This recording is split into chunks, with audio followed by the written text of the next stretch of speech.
Caminhada, música,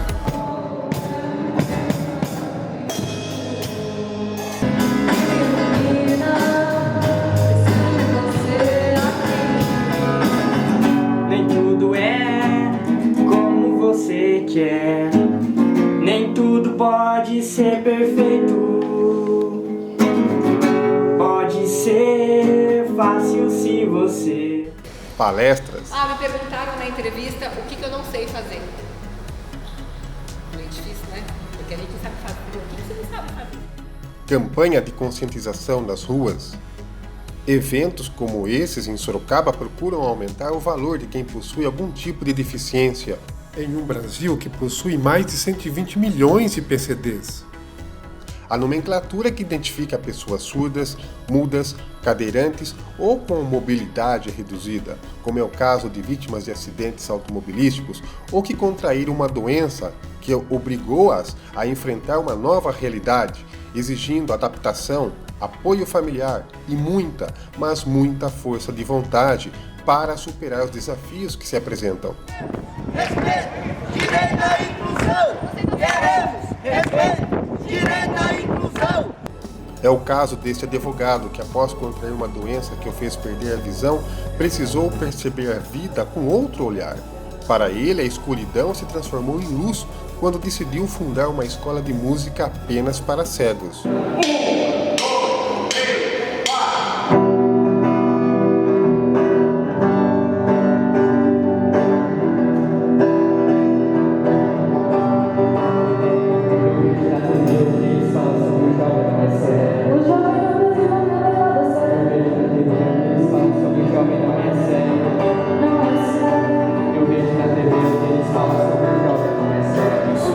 Eu decidi fazer um curso de bateria.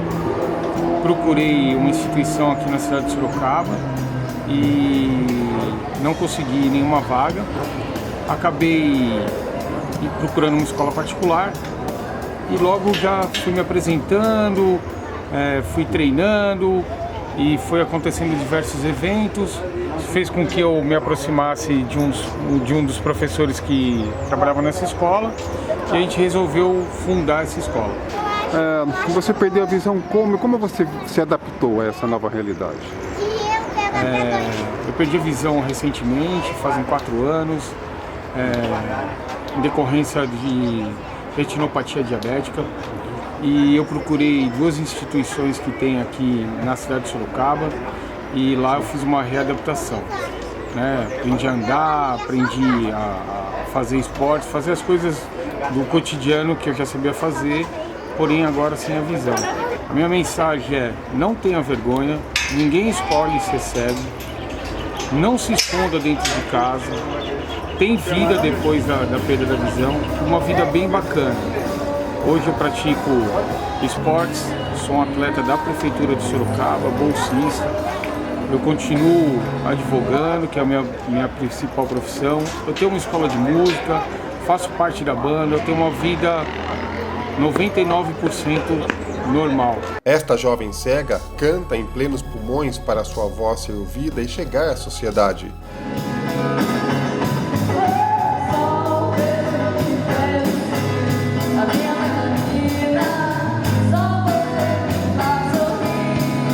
Há quanto tempo você já canta, Kevin? Desde pequena eu sempre gostei de cantar, mas assim, sério mesmo, faz uns 3 meses, né? 3, 4 meses. E o que representa a música pra você? Tudo, né? Se a gente tá triste, a gente canta, a gente se alegra. Então eu acho que mexe muito com o nosso emocional, a nossa alma. Eu perdi a minha visão faz 4 anos. E no início eu nem me tocava que eu tinha perdido minha visão. Pra mim eu tava vivendo minha vida normal. Aí depois que caiu minha ficha, quando eu entrei no atletismo. Que daí que eu vi que tinha outras pessoas com dificuldades piores que a minha. E mesmo assim tava ali, curtindo, dando risada, zoando, competindo. E depois dali que eu me aceitei. Que daí eu comecei a usar a bengala e tudo. A gente perde algo que é muito importante pra gente, mas a gente ganha muitas coisas melhores. Muitas mesmo, eu falo isso por prova viva. a gente ganha algo muito melhor. A minha vida mudou muito depois que eu me tornei deficiente visual. Respirei aliviado, tanto amor guardado, tanto tempo, a gente se prendendo à toa, por vontade de outra pessoa. Só dá pra saber se acontecer.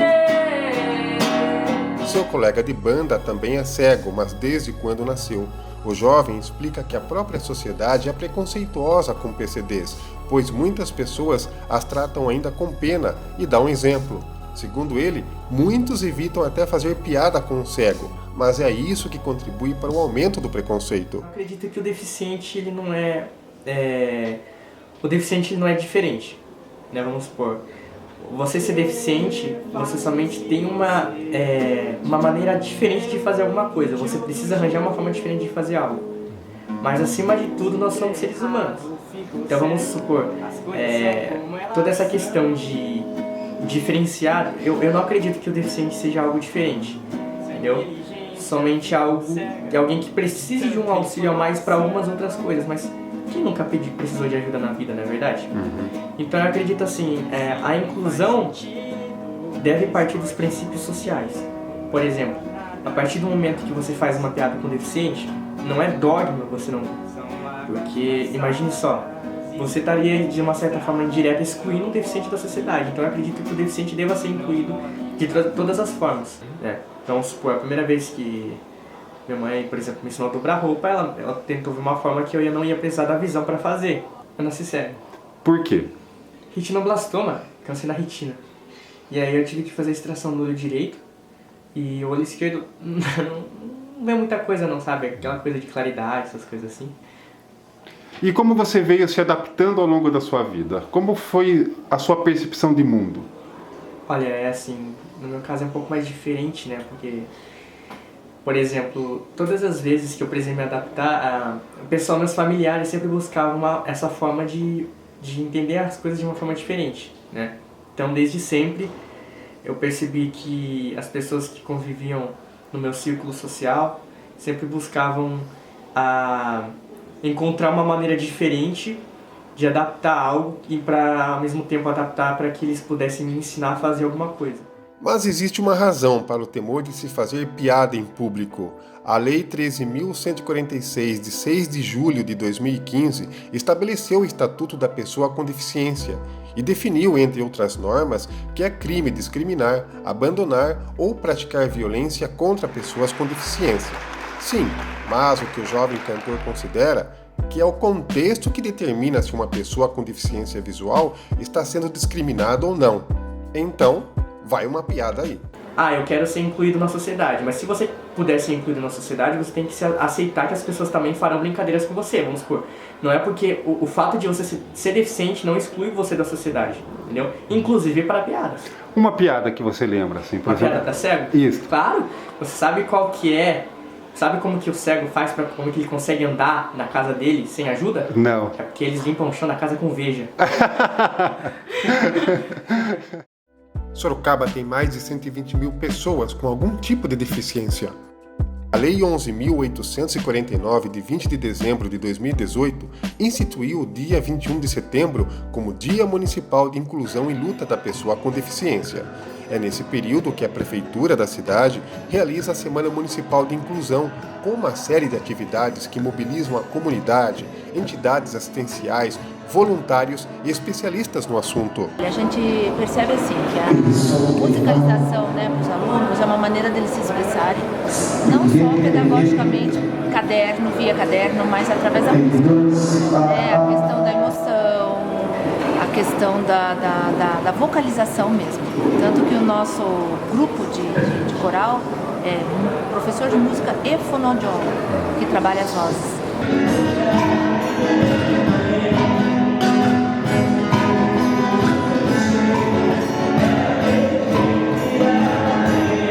Apesar de todos os esforços das entidades, na vida real há também um descompasso, a dificuldade em conseguir trabalho para pessoas com deficiência. No Brasil hoje, segundo o último censo de 2010, São 45 milhões de pessoas com deficiência no Brasil. Desses 45 milhões, 400 mil estão capacitados para o mercado de trabalho e apenas 1% está em regime de contratação CLT. Quando a gente fala de Sorocaba, a gente tem mais aproximadamente 124 mil pessoas com deficiência. E aí esse dado fica alarmante, porque a gente não tem números de fato das pessoas registradas em Sorocaba no CLT. Primeira questão é assim, onde estão as pessoas com deficiência? E segunda é assim, cadê essas pessoas no mercado de trabalho? O máximo que a gente vê é numa lanchonete, como atendente, mas a nossa grande briga é assim, por que essas pessoas não podem ocupar as vagas que de fato elas foram preparadas para tal? Né? Fizeram faculdade, fizeram pós-graduação, se qualificaram para tanto, e onde estão essas pessoas? Dentro do contexto jurídico, a gente encontra escritórios, né, jurídicos especializados nas diferentes áreas. Então a gente tem escritórios jurídicos especializados na área penal, na área civil, mas pelo menos até onde eu sei, eu não conheci até hoje um escritório jurídico, por exemplo, especializado em LBI, especializado na defesa da lei brasileira de inclusão, né? Inclusive, até se alguém assistir a essa entrevista e souber, né, por favor, dê a indicação, porque é algo super importante. O Conselho Municipal da Pessoa com Deficiência também foi criado com o propósito de assegurar os direitos humanos e civis das pessoas com deficiência e, ao mesmo tempo, cobrar do poder público investimentos e ações que aperfeiçoem o atendimento e assistência pública a essas pessoas. E essa semana é muito importante, né, para poder ter essa visibilidade, para a gente mostrar que as pessoas precisam, né, ser vistas, as pessoas com deficiência, precisam ter seus direitos garantidos, precisam estar com igualdade. E são nas ruas que se percebem ainda que existem desafios a serem superados. Neste estacionamento de um shopping da cidade, flagramos um veículo estacionado onde não deveria. Bom, nós vamos ver um exemplo de infração, que é este carro parado nesta vaga para idoso aqui nesse shopping, localizado na Avenida Afonso Vergueiro, e ele já recebeu a multa moral, né? A pessoa, quando chegar, ela vai ver essa indicação: estacionar em vaga reservada para idosos. Márcio, qual que é o desafio para um coordenador de transporte especial para o tamanho da cidade e as demandas que existem? O transporte especial, a gente entende que é um agente transformador. Ele vem a trazer desenvolvimento para as pessoas com deficiência dentro de uma necessidade de estudo, de desenvolvimento de carreira, de trabalho. E justamente na data de hoje, nós estamos encerrando uma licitação de transporte especial que vem a aumentar significativamente a quantidade de carros para o atendimento de uma demanda reprimida.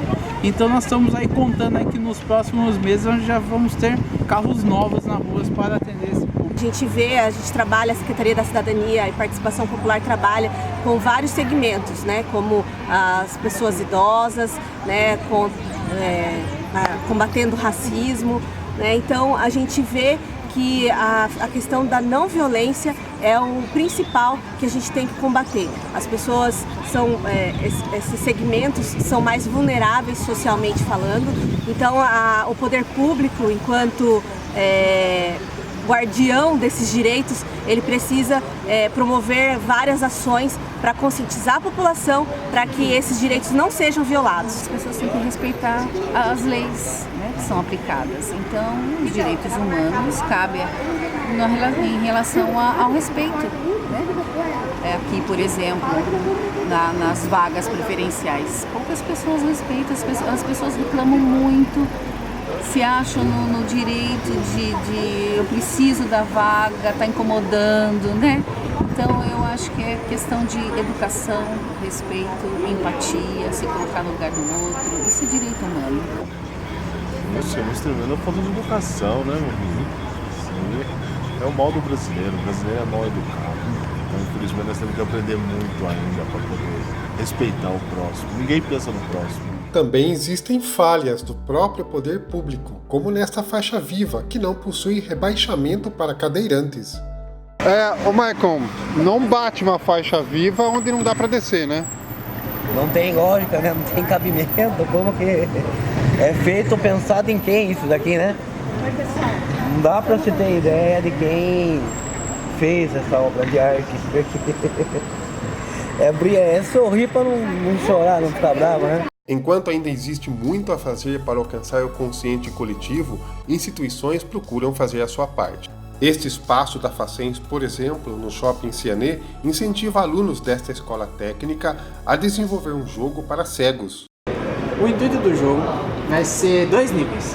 Um nível que é o elevador e um nível que é um carrinho. O carrinho vai se mover no movimento de arco, no movimento aleatório, ele vai parar num determinado ponto e ele vai emitir um som.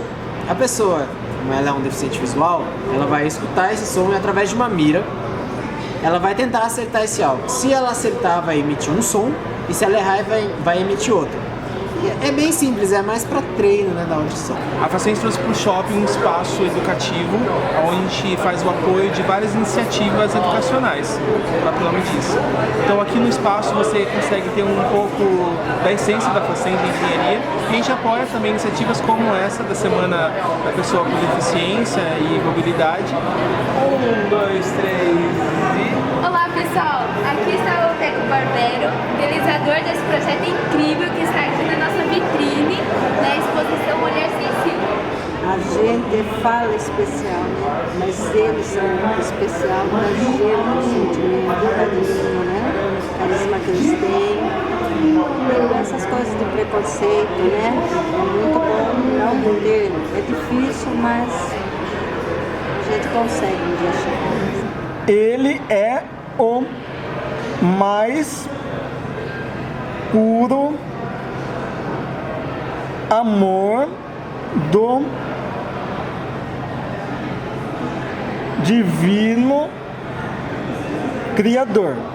Josenelle, acho que é isso, tem um Y ali, é Josenelle? Perfeito.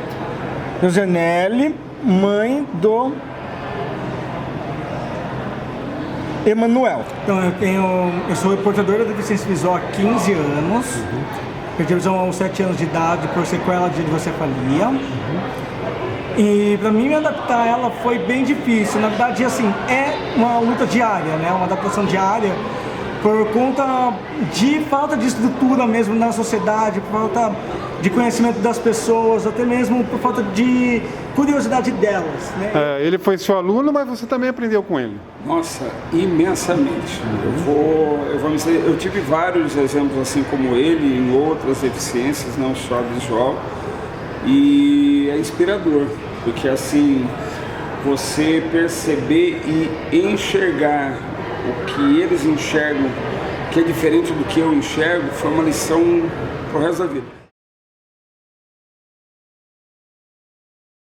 O Instituto Magnus está fazendo uma vivência aqui agora no auditório, no Salão de Vidro do Paço Municipal. A gente está aqui, a gente vai, a nossa colega aqui da Secretaria de Cidadania, a gente está com óculos aqui, vamos participar dessa vivência, como que é uma pessoa com deficiência visual. Correto, né? Que tem toda uma série de obstáculos aí e que coloca em debate, né?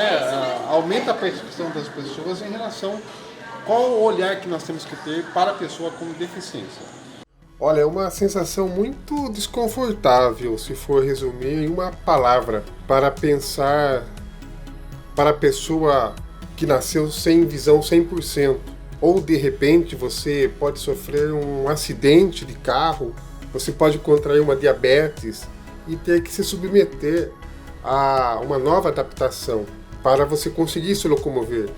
Mas sem a visão, ou seja, a gente tem a ZAC em Sorocaba, tem o banco, o BOS, o Hospital Oftalmológico, tem a sua unidade para se trabalhar a pessoa com deficiência visual, reaprendendo a cozinhar, tomar banho.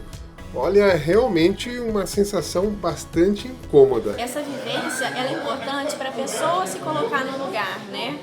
Então, assim, tem os obstáculos, né, que muitas vezes a gente também, né, deixa nas calçadas e não observa que vai passar uma pessoa com deficiência visual. E é importante também para a pessoa ter esse conhecimento de como que eles enxergam, ter essa experiência mesmo. O que desejam as pessoas com deficiência e todos aqueles que estão ao seu redor? Trabalhando, mudando conceitos, quebrando tabus, aumentando a consciência coletiva, buscando recursos para um mundo melhor?